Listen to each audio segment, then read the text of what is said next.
Mister विजय, कानून के हाथ बहुत लंबे हैं चरण सिंह। ये अंधा कानून है, ये अंधा कानून है। पहले अपन सोचता था कि दुनिया में सिर्फ दो किस्म के लोग होते हैं, एक वो जो कहते हैं कि कानून के हाथ लंबे होते हैं और दूसरे वो जो कहते हैं कि कानून अंधा होता है। लेकिन फिर अपन तीसरे किस्म के लोगों से मिला जो कानून के बारे में कुछ अलग ही सोच रखते थे। मेरा तो विश्वास उठ गया इस कानून से। कौन सा कानून, कैसा कानून? ये कानून तो चंद मुजरिमों की रखेल बन बैठा है। अब सवाल ये खड़ा होता है कि कानून के हाथ लंबे होते हैं या कानून अंधा होता है। तो इसके लिए मैंने गूगल सर्च किया और टाइप किया कि कानून अंधा क्यों होता है।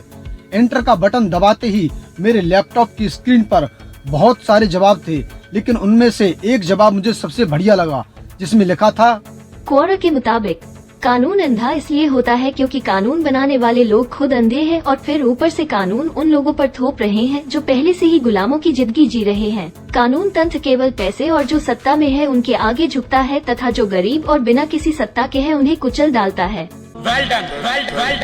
अब यहाँ दूसरा सवाल ये खड़ा होता है कि कानून के हाथ लंबे होते हैं या नहीं। तो इसके लिए भी मैंने गूगल सर्च किया, लेकिन मुझे कोई ढंग का जवाब नहीं मिला। इसलिए मैंने खुद ही इस मुद्दे पर रिसर्च करने का प्लान बनाया। मस्त प्लान है। कानून से जुड़ी पिछले कुछ सालों की घटनाओं पर स्टडी करने पर मुझे जो रिजल्ट मिले वो मैं यहाँ पर आपके साथ पॉइंट वाइज शेयर कर रहा हूँ, जिनको देखने और सुनने के बाद आपको खुद पता चल जाएगा कि कानून के हाथ लंबे होते हैं या छोटे होते हैं। यदि आप सरकारी नौकरी की तैयारी कर रहे हैं और गलती से भी आपके ऊपर कोई पुलिस केस दर्ज हो गया तो आप सरकारी नौकरी नहीं कर सकते।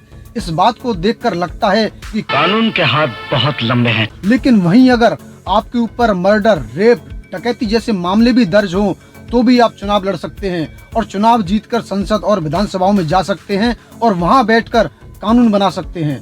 इस बात को देखकर लगता है कि कानून के हाथ इतना छोटा पहले कभी नहीं हुआ होगा। ये बड़ी अच्छी बात कही आप। जब एक गरीब किसान बैंक के कर्जे की किस्त समय पर नहीं चुका पाता है तो उसकी जमीन की नीलामी कर दी जाती है, तब लगता है कि कानून के हाथ बहुत लंबे हैं। लेकिन वही जब बैंक से 5-5, 10-10 हजार करोड़ रुपए का लोन लेकर लोग इस देश से फरार हो जाते हैं, भाग जाते हैं, तो लगता है कि कानून के हाथ इतना छोटा पहले कभी नहीं हुआ होगा। जब आप ट्विटर, फेसबुक या किसी दूसरे सोशल मीडिया प्लेटफॉर्म पर सरकार के खिलाफ कुछ लिख देते हैं या बोल देते हैं तो आप पर देशद्रोह या यूएपीए जैसी धाराओं में मुकदमा दर्ज हो जाता है। तब लगता है कि कानून के हाथ बहुत लंबे हैं। लेकिन जब कुछ तथाकथित धर्मगुरु लाउड स्पीकर पर महिलाओं को रेप की धमकी देते हैं और उन्हें महंत का दर्जा दिया जाता है तो लगता है कि कानून के हाथ इतना छोटा पहले कभी नहीं हुआ।